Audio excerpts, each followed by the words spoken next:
Truth about the skin is, before anyone knows who you are, they look at you. In fact, people call it the physical appearance. But remember that it's not just about what we are seeing outwardly. The skin comes in layers. So it's either it's with inner part of it or the outward part of it. Now, if you look at the skin, I liken taking care of the skin to someone taking an exams. You go for an exams, you're writing an exams. When you do not prepare well for your exams, it's either you're tilting towards a failure or whatever comes with it comes with it. You know, some people will say exam is not the true test of knowledge, but there's something that will certainly show you that certainly you have done well. That is how it is for the skin. Now, how do you take care of your skin? You know, understanding what nutrition is the first step. What is nutrition and what is adequate diet? Understanding the place of food and its importance when it comes to adequate diet. And we already know that adequate diet is a combination of diet that contains the macro and the micro, where you have the macro which are the large molecular food substances and food with big properties. Now you talk about carbohydrates, protein, fats, they are the energy givers.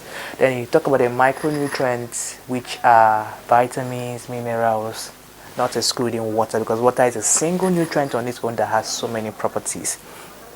Ability to understand what is in each of these nutrients and the proportion at which they are given to the body according to the person's body requirements.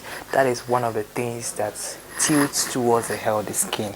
Now, understand the principles involved in this adequate nutrition. Now, so many people, when it comes to skin welfare, I put it that way because it's something that you have to take into serious cognizance. It tilts towards some particular type of food. It has been a huge challenge. Now, because you are thinking you're talking about the skin, therefore you're going with the fruits and vegetables alone. Forgetting that those properties you are yearning for in your fruits and vegetables are also in your carbohydrate and protein food. So in other words, there's an interlink in our foods, the foods we consume.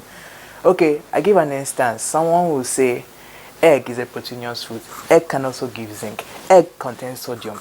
Egg contains, fats and oil. That means there are some minerals you can get from egg. Egg has some fat-soluble vitamins in them.